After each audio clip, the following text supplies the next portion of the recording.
ईद के बाद क्या होगा? हर आदमी पूछ रहा है ईद के बाद पाकिस्तान का सियासी मंजरनामा क्या होगा? क्या इद्दत केस के में इमरान खान और बुशरा बीबी जो हैं, वो बेगुनाह करार देने के बाद जेल से बाहर आ जाएंगे? क्योंकि इद्दत केस के नए जज साहब ने कहा है 10 दिन में फैसला कर दूंगा। अगर जिंदा रहा तो क्या वो अगर बरी कर देते हैं तो उसके बाद इमरान खान और बुशरा बीबी बाहर आ जाएंगे? ये एक सवाल है। ईद के बाद क्या वो बाहर आ जाएंगे? अमूमी तौर पे ये राय है कि वो बाहर नहीं आएंगे। एफआईए का केस और दीगर केसेस में गिरफ्तारियां होंगी। क्या अदलिया बैक जंबिश कुलम इमरान खान की तमाम जमानतें कबूल करके उन्हें बाहर निकाल देगी? क्या ये होगा कि अदलिया कहेगी कि हमने इमरान खान को रिहा कर दिया है, आप रिहा करके हमें रिपोर्ट पेश करें? क्या ऐसा मुमकिन है? क्या अदलिया इस हद तक जाएगी इमरान खान की रिहाई के लिए?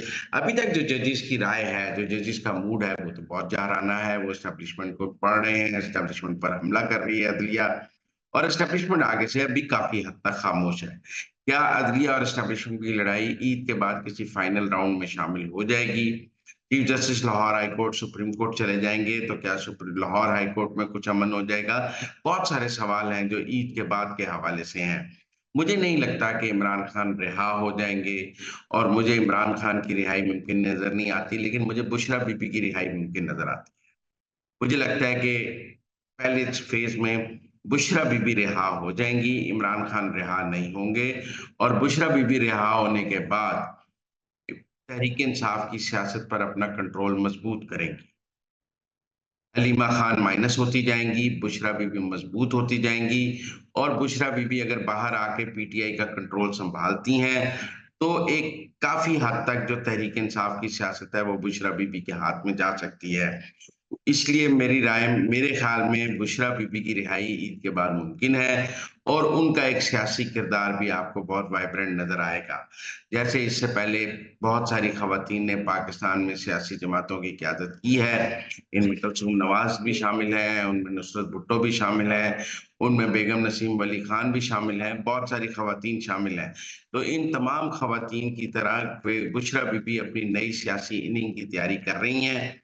और वो बाहर निकलने के बाद जब इमरान खान अंदर होगा और वो बाहर होंगी तो नजर आ सकता है कि वो एक पॉलिटिकल एक्टिविटी करेंगी। क्या एस्टेब्लिशमेंट बुशरा बीबी के साथ कंफर्टेबल होगी? क्या एस्टेब्लिशमेंट और बुशरा बीबी की डील हो गई है? ये सब बहुत अहम सवालात हैं, और इनके जवाब एक मौके पर उन्हें बनी गाला रखा भी गया था, वो काफी अरसा बनी गाला रही। लेकिन उसके बाद उन्होंने खुद कहा कि मुझे अडियाला जेल भेज दें, और फिर उन्हें अडियाला जेल भेज भी दिया गया। वो अडियाला जेल गई और बनीगाला से इसलिए निकली क्योंकि बनीगाला जब वो थी तो एक राय थी कि उनकी एस्टेब्लिशमेंट से डील है। एस्टेब्लिशमेंट ने उनको बड़ी सेफ जगह पे बहुत अच्छा रखा हुआ है। एस्टेब्लिशमेंट से डील के इस तासुर को खत्म करने के लिए ये भी शोर मचाया गया कि उन्हें हार्पिक के 3 कतरों पर मुश्तमिल जहर दे दिया गया है, उनकी तबीयत बड़ी खराब है। लेकिन वो सब फ्रॉड निकला। वो बनीगाला के उस चैप्टर को पीछे करके खुद को मजलूम बनाने का एक चैप्टर था। फिर वो अडियाला आ गई तो वो अडियाला कंफर्टेबल है, ऐसी बात नहीं है। हमने एक समात पर इमरान खान और उनका इख्तलाफ भी देखा है, जब उन्होंने जज से इख्तलाफ पर अदम एतमाद किया और इमरान खान उन्हें समात में कहते रहे कि जज पर अदम एतमाद नहीं करना, और वो इमरान खान की मानने के लिए भी तैयार नहीं थी, वो अलग बैठ गई, इमरान खान अलग बैठ गए। तो everything is not fine there in the house of Imran Khan regarding Bushra Bibi. लिहाजा बुशरा बीबी की रिहाई एक बहुत वाइल्ड कार्ड होगा। क्या वो वाइल्ड कार्ड एस्टेब्लिशमेंट के लिए होगा, या वो वाइल्ड कार्ड जो है वो इमरान खान के लिए होगा? क्योंकि गुज़िश्ता दिनों एक और अजीब बड़ी बात, बुशरा बीबी की बहन मरियम रियाज भट्टू ने ट्वीट किया कि मलक रियाज ने इमरान खान और बुशरा बीबी के खिलाफ वादा माफवा बनने पर आमादगी का इजहार कर दिया है। उन्होंने अपने ट्विटर हैंडल पे ये बात कही। मरियम रियाज भट्टू बुशरा बीबी के हवाले से बहुत एक्टिव हैं। जब उनको हार्पिक के कतरे पिलाने की बात थी, मरियम भट्टू जो है ट्वीट करती थी, उनकी तबीयत खराबी की ट्वीट करती थी, उनके लिए एहतजाज करने की ट्वीट करती थी। तो मरियम रियाज भट्टू बुशरा बीबी के लिए बहुत एक्टिव है। उन्होंने ट्वीट किया कि मलक रियाज साहब वादा माफवा बनने के लिए तैयार हो गए हैं, और ये जो मलक रियाज की जमीन पर छापा पड़ा था वो भी एक फिक्स मैच था ताकि रिकॉर्ड हुकूमत के कब्जे में आ सके। तो उन्होंने एक पूरी चार्जशीट मलक रियाज के खिलाफ ट्वीट की मरियम भट्टू ने, और जो सब बड़े हैरान हुए कि एक तरफ तो मलक रियाज कह रहे हैं कि मैं वादा माफवा नहीं बनूंगा, दूसरी तरफ बुशरा बीबी की बहन कह रही हैं कि मलक रियाज वादा माफ गवाह बन रहे हैं और उन्होंने अपने 2 अहलकार इस काम के लिए दे दिए हैं, जो वादा माफ गवाह और वहां गवाही देंगे रेफरेंस में। अच्छा, मरियम भट्टो के इस ट्वीट के बाद आदिल राजा ने उसके ऊपर ट्वीट किया और उन्होंने कहा कि मलक रियाज से जो करप्शन है वो इमरान खान ने नहीं की, वो बुशरा बीबी ने, आपकी बहन ने की हुई है, और इमरान खान ने मलक रियाज से कोई मराद नहीं ली, वो आपकी बहन बुशरा बीबी ने ली हुई है।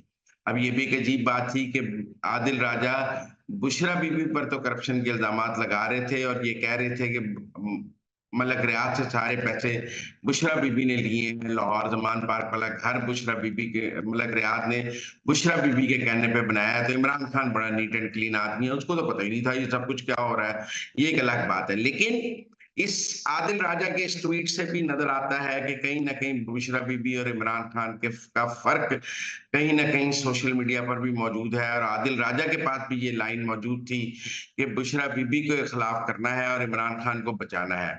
क्या ये सब प्रियम्प्ट किया जा रहा है कि बुशरा बीबी ने बाहर आना है और उन्होंने जो किरदार अदा करना है उसको इमरान खान की सोशल मीडिया टीम ने रोकना है या नहीं रोकना है? क्योंकि हमारे पास ऑडियोज मौजूद हैं कि बुशरा बीबी सोशल मीडिया को हदायत देती थी कि इनको गद्दार साबित कर दो, फिर वो 5 किरात हीरो वाली भी बात मौजूद थी। तो काफी कुछ बुशरा बीबी के हवाले से मौजूद है। और ये कहा जाता है कि वो सियासी मामलात में बहुत इन्वॉल्व रहती थी। जो लोगों की ये राय थी कि वो बड़ी घरेलू खातून है, नहीं, वो पूरी पॉलिटिकल खातून है, पॉलिटिक्स में इन रहती थी। इमरान खान के सियासी फैसलों में उनका बहुत अमल दखल था, एस्टेब्लिशमेंट से लड़ाई में भी उनका बहुत अमल दखल था। ये अलग बात है कि आजकल कहा जा रहा है कि उनके जिन कहीं गायब हो गए हैं। जब से जनरल फैज कुर्सी से उतरे हैं, तब से बुशरा बीबी के जिन्नों ने कमालात दिखाना भी बंद कर दिए हैं। वो भी लगता है जनरल फैज की रिटायरमेंट के साथ ही बुशरा बीबी के जिन भी रिटायर हो गए हैं। लेकिन मुझे ये लगता है कि कहीं न कहीं ईद के बाद अगर बुशरा बीबी की रिहाई होती है, तो ये पीटीआई में एक नया फ़ियास्को शुरू होगा। अलीमा खान वर्सेस बुशरा बीबी, या आप कहें बैरिस्टर गौहर वर्सेस बुशरा बीबी, या इमरान खान का एक ग्रुप वर्सेस बुशरा बीबी।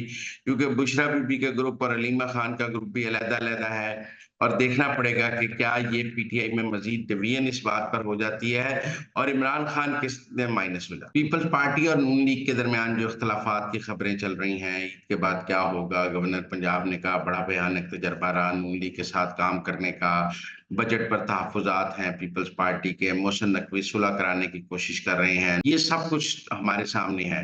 लेकिन क्या बजट पास हो जाएगा? मेरे ख्याल में बजट बहुत आसानी से पास हो जाएगा। बजट के हवाले से कुछ ज़्यादा प्रॉब्लम नहीं होगी, क्योंकि एस्टेब्लिशमेंट बहुत एक्टिव है, और ये बजट जो है वो उसका वापसी मुश्किल होगी, क्योंकि आईएमएफ से बहुत सारे वादे हैं और हमें आईएमएफ के पैकेज में जाना है, और आईएमएफ के पैकेज में जाने के लिए इस बजट को थ्रू होना बहुत ज़रूरी है। बहरहाल हुकूमत ने पेट्रोल सस्ता किया है, बिजली सनतों के लिए सस्ती की है, मेरे और आपके लिए महँगी की है, सैलरीड क्लास के लिए टैक्स की बात भी बढ़ी है। बजट में बहुत सारी सख्तियाँ मौजूद हैं जो मेरे और आपके लिए हैं। बिजली महँगी हो गई है, हमारा टैक्स बढ़ गया है। लेकिन इस सब के बावजूद मेरी राय में बजट पास हो जाएगा ईद के बाद, और बजट के पास होने में कोई इतनी बड़ी रुकावट नहीं होगी। कुछ ज़्यादा बड़ी चेंजेज़ भी बजट में मुझे नज़र नहीं आ रही हैं कि आप कहें पीपल्स पार्टी के कहने पे बहुत चेंजेज़ हैं। वो कोई तरक्कियाती बजट में हिस्सा माँग रहे हैं, वो मिल सकता है, और पंजाब में वज़ारतें माँग रहे हैं। ये एक टफ सवाल है कि क्या पंजाब में वज़ारतें दी जाएँगी? देखना पड़ेगा कि एस्टेब्लिशमेंट का झुकाव पीपल्स पार्टी की तरफ है, तो फिर पंजाब में वज़ारतें मिल जाएँगी। क्योंकि मरियम नवाज़ पीपल्स पार्टी को पंजाब में वज़ारतें या स्पेस देने के लिए तैयार नहीं है। कि उनका जो मुतालबा है कि कुछ ज़िलों में उनकी मर्ज़ी की एडमिनिस्ट्रेशन लगा दी जाए, मरियम नवाज़ उसके लिए भी तैयार नहीं है। कुछ पुलिस अफ़सर उनकी मर्ज़ी के लगा दिए जाएँ, मरियम नवाज़ उसके लिए भी तैयार नहीं है। वज़ारतें के लिए भी तैयार नहीं है। तो असल फड्डा जो पंजाब में पीपल्स पार्टी अपना रिवाइवल चाहती है और उसके लिए हुकूमत में स्पेस चाहती है, वो एक मसला है।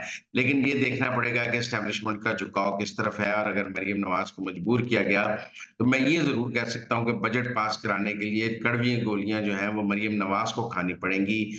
वो ईद के बाद हो सकती हैं, उन्हें पंजाब में पीपल्स पार्टी को अकोमोडेट करना पड़ सकता है, लेकिन वो कितना आर्ज़ी और कितना मुस्तकिल है, वो भी देखना पड़ेगा। जो वज़ारतें दी जाती हैं, उनमें उनका कोई इख्तियार भी होगा या नहीं होगा, लेकिन बहरहाल बजट पास हो जाएगा और मुझे बजट की राह में कोई ख़ास बड़ी रुकावट नज़र नहीं आती है। बजट पास होने के बाद चीज़ें फिर पुरसुकून हो जाएँगी।